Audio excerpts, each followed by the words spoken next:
Hello বন্ধুরা, আজকে Krishna hot রেসিপিতে তোমাদের সাথে শেয়ার করবো পমফ্রেট সর্ষে। তোমরা প্রথম থেকে শেষ অবধি ভিডিওটা দেখতে থাকো। তার জন্য দেখো আমি পমফ্রেট মাছটাকে নুন হলুদ মাখিয়ে রেখে দিয়েছি। এই যে এই রকম পমফ্রেট মাছগুলো এবার এটাকে বানাবো।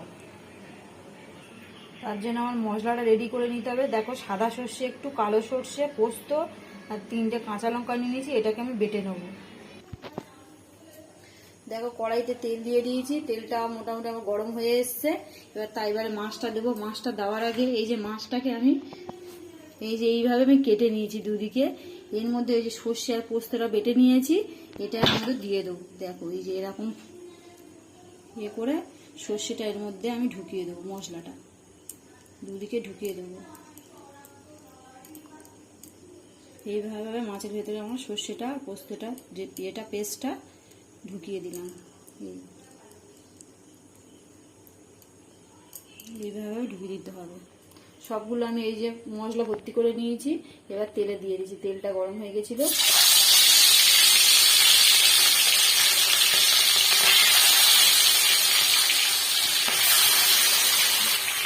দেখো, এবার এক পিঠ আমি উল্টে দিচ্ছি আস্তে আস্তে করে।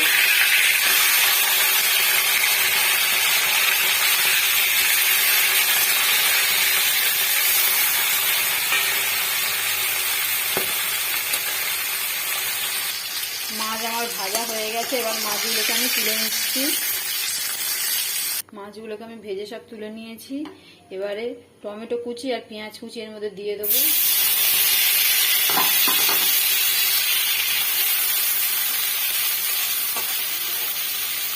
পেঁয়াজ আর টমেটোটা দেখো ভাজা হয়ে গেছে।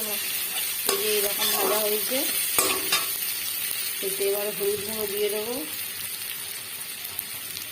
1/2 চামচ মতো, লঙ্কার গুঁড়ো দিয়ে দেবো 1/2 চামচ মতো, দিয়ে এটাকে আবার ভালো করে কষিয়ে নিতে হবে।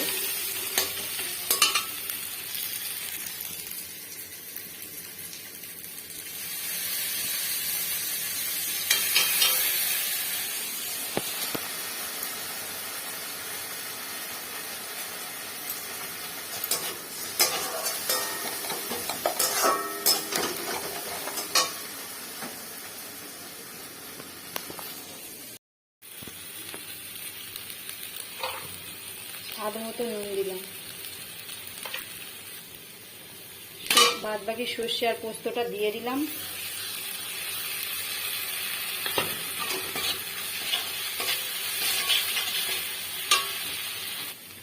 সামান্য একটু মশলা দেওয়া জলটা দিয়ে দিলাম। দিয়ে এটাকে ভালো করে কষিয়ে নিতে হবে।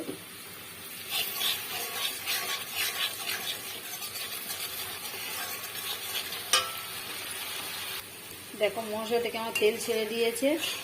এই যে মশলাটা আমার এইরকম কষানো হয়েছে। এবারে আমি মাছগুলোকে এর মধ্যে দিয়ে দেবো।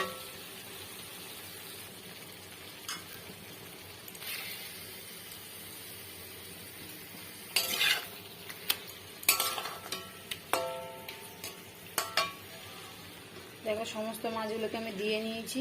এইভাবে দিয়ে আমি আর জল দেবো না। এবারে হালকা আঁচে এটাকে ঢাকা দিয়ে আরো 5 মিনিট হতে দেবো।